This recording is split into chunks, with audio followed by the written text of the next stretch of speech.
Gibbons versus Ogden greatly expanded federal power in 1819 when John Marshall wrote the court's opinion in this landmark case.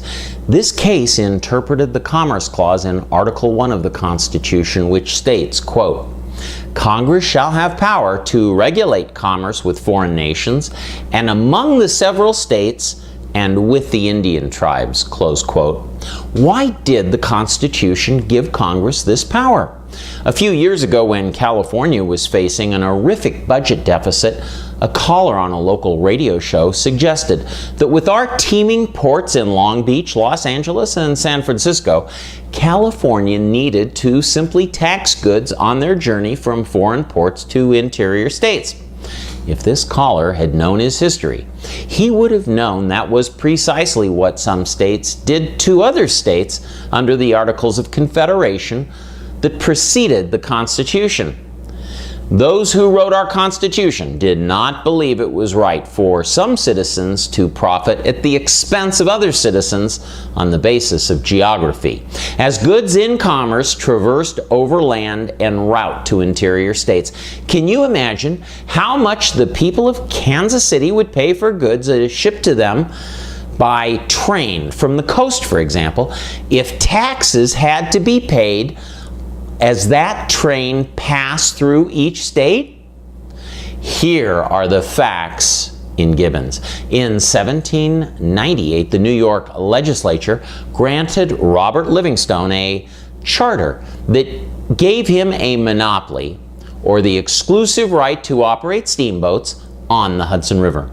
Livingstone's company later granted the right to operate steamboats between New York and New Jersey to the partnership of Aaron Ogden and Thomas Gibbons. These men had a falling out, as often happens with partners, but they each wanted to maintain the monopoly, ferrying people by steamship between New York and New Jersey. Ogden held title to the monopoly under New York law, while Gibbons obtained a federal permit to operate steamboats under a congressional statute called the Coastal Licensing Act. Not surprisingly, as the case made its way through state courts, New York state judges all ruled in Ogden's favor. Gibbons then appealed to the United States Supreme Court, and he hired Daniel Webster as his attorney, a shrewd investment as previous litigants had discovered. Webster's argument was incorporated by the court in its opinion almost verbatim. It all hinged on the word commerce. Was commerce limited only to the buying and selling of goods, as the lawyer for Ogden argued, or was it more expansive than that? Did it include navigation? The court's opinion found for Gibbons in stating, quote, "All America understands that commerce includes navigation. The framers of the Constitution must have used the word in that sense because the power over commerce, including navigation, was one of the primary objects for which the people of America adopted their government," close quote. Under this broad definition of commerce, the federal government could regulate any business, including steamboats whose operations crossed state lines. Looking at the cartoon behind me, we see the steamboat on your left say to the other, "Get out. New York gave me the exclusive right to operate steamships in New York waters." The steamboat on your right responds, "Wrong. New York gave the United States the exclusive right to regulate interstate commerce." Like most cartoons, it makes a good point, but is oversimplified. The word commerce could have been interpreted in a way that gave the federal government less power by limiting this clause only to goods in transit. John Marshall, with the rest of the court, took a broader approach, beefing up the federal government by including the licensing of steamships as commerce.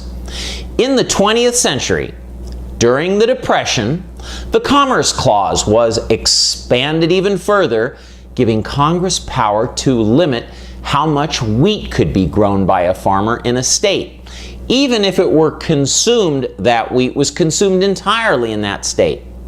This was on the basis that interstate commerce was affected because if people in a state ate wheat grown in a state, it would lessen the amount of wheat demanded from other states, thereby influencing interstate commerce. Another example of this expansion of power was the decision by the court in the famous Katzenbach case in 1964 that Congress had the power to outlaw discrimination in public accommodations on the basis of the Commerce Clause. The facts are that Ollie's Barbecue, pictured behind me, could no longer limit black patrons to takeout while serving white patrons inside. Gibbons was the first, but certainly not the last case in which the Supreme Court used the Commerce Clause to expand the reach of federal power. Finally, we have all heard about Obamacare, a law which mandates people carry health insurance or face a penalty. This was challenged in the courts on the basis that the federal government had no power under the Constitution to require that citizens carry health insurance. The Obama administration argued that they had the power under both the Constitution, under both the Commerce Clause, and the taxation powers. A divided Supreme Court rejected the argument as to the Commerce Clause, but Chief Justice John Roberts reluctantly sustained the Obamacare law under the taxation powers. The Commerce Clause is still very much alive and well even today, as you can see from that example. These three cases, Marbury, McCulloch, and Gibbons, are considered the three most enduring legacies of John Marshall and formed what American government became. Marbury established the Supreme Court's power of judicial review. McCulloch expanded federal power to include anything which was necessary and proper to carry out powers which were specifically given in the Constitution. And Gibbons established that the Commerce Clause expanded federal power to include anything related to commerce.